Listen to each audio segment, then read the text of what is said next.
Weakness. Do I have weakness? I am nothing but weakness. I'm not naturally strong or fast or flexible.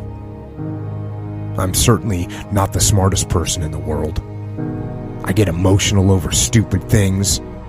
I eat the wrong foods. I don't sleep enough. I procrastinate and I waste time.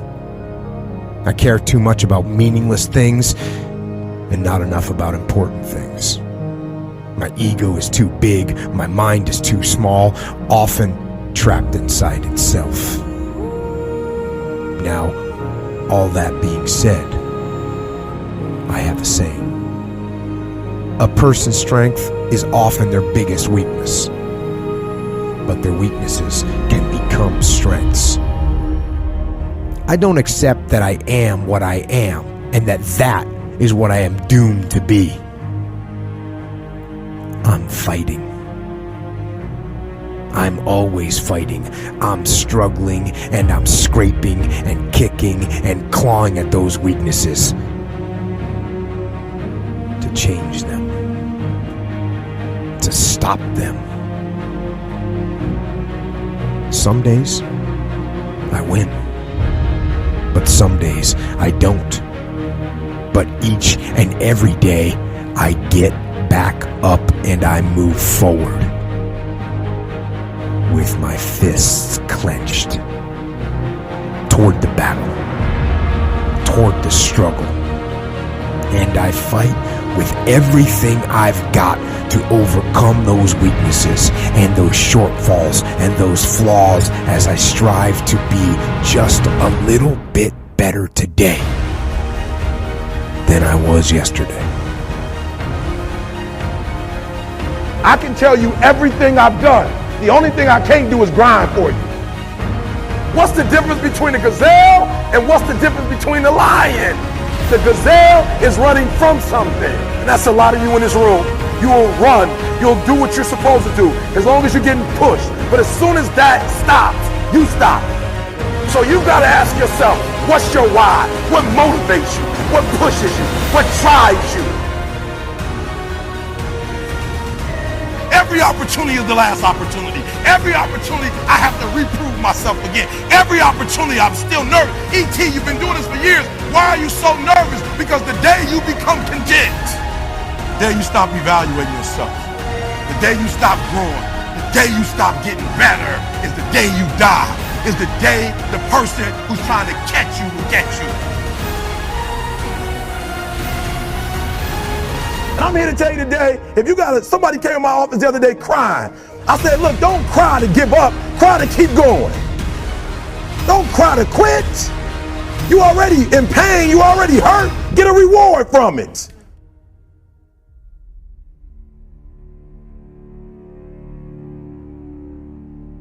Fight.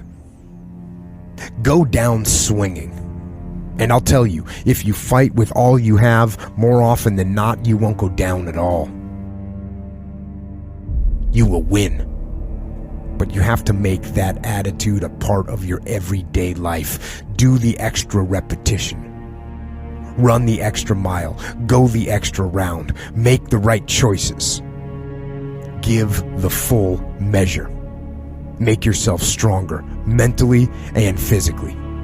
Stand and fight. Fight against weakness, against fear, against time, and against decay. Fight back. Go down swinging. Give every day everything you've got. And when you face a challenge, even something you don't believe you can win, or a situation where you know you cannot win, remember this: you have nothing to lose. So, stand up. Go forward. Go out in a blaze of glory, fighting with everything you've got, every ounce of energy, every bead of sweat, every drop of blood until your last breath. And then, and only then, can you stand down.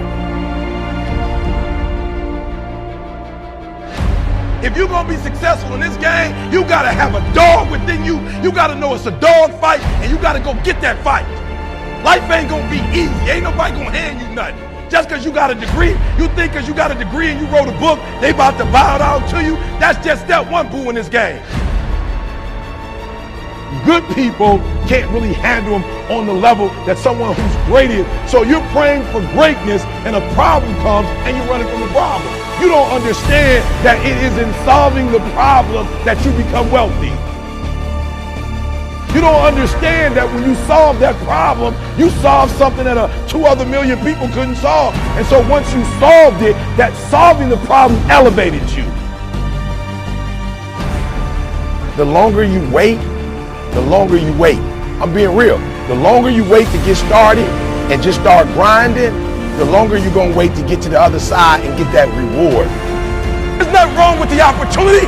You're not giving 120, you're giving 70, you're giving 60, you're giving 50, and you want what these people who've given sweat, who's given blood, who's given tears, you want what they paid for, and it ain't free. It takes both emotion and logic to reach your maximum potential, to really give everything you have, to go beyond your limits. Because emotion and logic will both reach their limitations.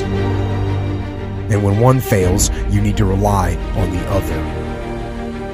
When it just doesn't make any logical sense to go on, that's when you use your emotion, your anger, your frustration, your fear to push further, to push you to say one thing: I don't stop. When your feelings are screaming that you have had enough, when you think you are going to break emotionally, override that emotion with concrete logic and willpower that says one thing: I don't stop. Fight the weakness of logic with the power of emotion. And in the balance of those two, you will find the strength and the tenacity and the guts to say to yourself, I don't stop. You don't belong at the bottom, and it's time for you to get your butt from down there. It's time for you to stop being comfortable at the bottom. Get your butt up and get to where you're supposed to be. The Bible says he was in a pig pen and he came to himself and he went home. Get your butt up. You are